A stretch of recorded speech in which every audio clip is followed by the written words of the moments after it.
రైతు డిస్కామ్ పైన అయితే బీఆర్ఎస్ గలమెత్తింది.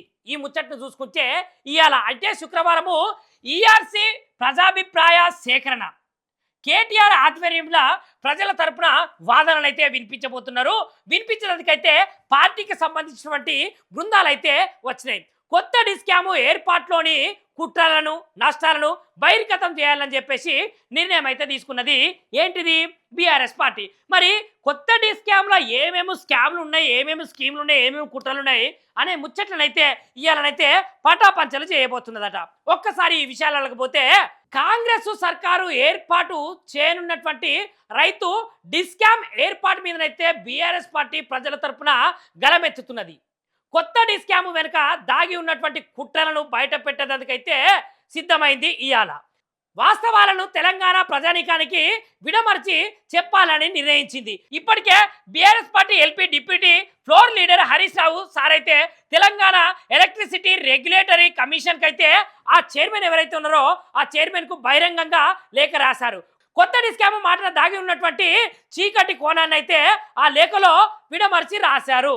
అయితే సార్ అయితే ఈ కమిషన్ ఏదవుతున్నదో దానికైతే లేఖ రాసిండు. ఏమని రాసిండంటే దాంట్లో ఉన్నటువంటి లోటుపాట్లు ఏంటి, దాంట్లో ఉన్నటువంటి స్కామ్లు ఏంటి, ఆ స్కామ్ల గురించి అయితే విడమర్చుకుంటా హరీష్ రావు సార్ అయితే ఈ కొత్త డిస్కామ్ మాటలను అయితే దాగి ఉన్నటువంటి చీకటి కోణాలను అయితే బహిరంగంగా లేఖ రాసిందని చెప్తున్నారు. రైతు డిస్కాము దరఖాస్తు తిరస్కరించాలని ఆయన విజ్ఞప్తి చేసుకుంటా ఇప్పుడు BRS party working president KTR నేతృత్వంలోని విద్యుత్ వ్యవసాయ శాఖ మాజీ మంత్రి జి జగదీష్ రెడ్డి, సింగిరెడ్డి నిరంజన్ రెడ్డి, ఇతర సీనియర్ నేతలతో కూడినటువంటి ప్రతినిధి బృందం అయితే శుక్రవారం ఉదయం అంటే ఇవాళ పొద్దుగాల 10 గంటలకైతే ఈఆర్సీ చేపట్టనున్న ప్రజా అభిప్రాయ సేకరణకైతే హాజరు కానున్నది. అంటే ప్రజలందరి దగ్గరికి పోయి వీళ్ళు బృందం వేసుకుంటారు కదా, ఈ బృందం అయితే ప్రజాభిప్రాయ సేకరణకు మరి ఈ ప్రజాభిప్రాయ సేకరణ ఎందుకు పెట్టినంటే మరి ఈ డిస్కామ్ వల్ల మీకు లాభాలు ఉన్నాయా నష్టాలు ఉన్నాయా అని ప్రజలతోటి నేరుగా దగ్గరికి వెళ్ళి అడిగి తెలుసుకునే ప్రయత్నం అయితే చేసిర్రు.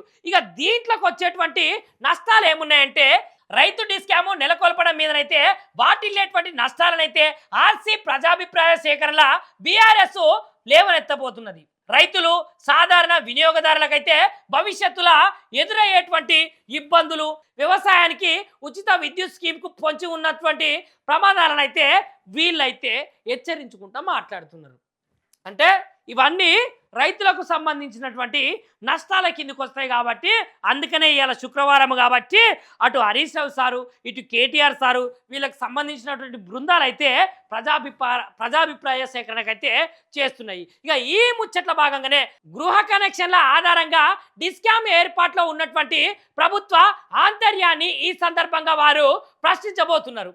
ఆర్థిక సాంకేతిక చట్టపరమైనటువంటి లోపాలను ఎత్తి చూపనున్నారు.